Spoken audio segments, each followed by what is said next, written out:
काबिद गाफिल न आहे अली जी औलाद खां काबिद गाफिल न आहे अली जी औलाद खां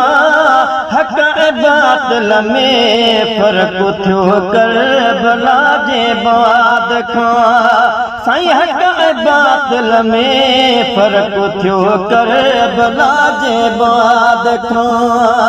अॼु वरी आयो मुहर्रम ॾुखल जा ॾाढा खणी अॼु वरी आयो मुहर्रम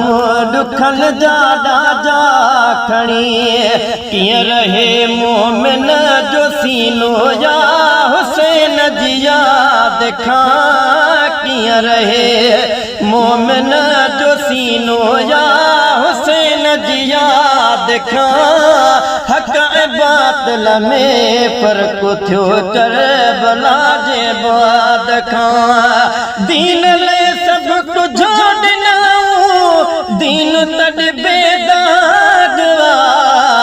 दीन लाइ सभु कुझु ॾिनऊं दीन तॾ बेदाग ही सबक़ु मिलियो असांखे सचे उस्ताद खां ही सबक़ु मिलियो असांखे सचे उस्ताद खां हक़ ऐं बातिल में फ़र्क़ थियो करबला जे बाद खां साईं हक़ ऐं बातिल में फ़र्क़ थियो करबला जे बाद खां पंहिंजे नाने सां मोहब्बत वियो मल्हाए हुसैन पंहिंजे नाने सां मोहब्बत वियो मल्हाए हुसैन ही ख़बर पुछंदो न कर कंहिं बेख़बर बेदाद खां हीअ ख़बर पुछंदो न कर कंहिं बेख़बर बेदाद खां हक़ ऐं बातिल में फ़र्क़ थियो करबला जे बाद खां साईं हक़ ऐं बातिल में फ़र्क़ थियो करबला जे बाद खां करबला जो किसो हिकु सूरज जो ॿियो सोज़ जो करबला जो किसो हिकु सूरज जो ॿियो सोज़ जो जाते असगर पाक कुसिजी वियो आहे जल्लाद खां जाते असगर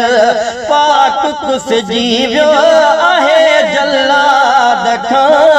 हक़ ऐं बातिल में फ़र्क़ थियो करबला जे बाद खां पढ़ पियो नाले मिठा तूं शान पंजतन सुबुह शाम पढ़ पियो नाले मिठा तूं शान पंजतन सुबुह शाम हीअ दुनिया नाहे ख़ाली उन्हनि जी इमदाद खां हीअ दुनिया नाहे ख़ाली उन्हनि जी इमदाद खां हक़ ऐं बातिल में फ़र्क़ थियो करबला जे बाद खां साईं हक़ ऐं बातिल में फ़र्क़ थियो करबला जे बाद खां काबिद गाफिल न आहे अली जी औलाद खां हक़ ऐं बातिल में फ़र्क़ थियो करबला जे बाद खां साईं हक़ ऐं बातिल में फ़र्क़ थियो करबला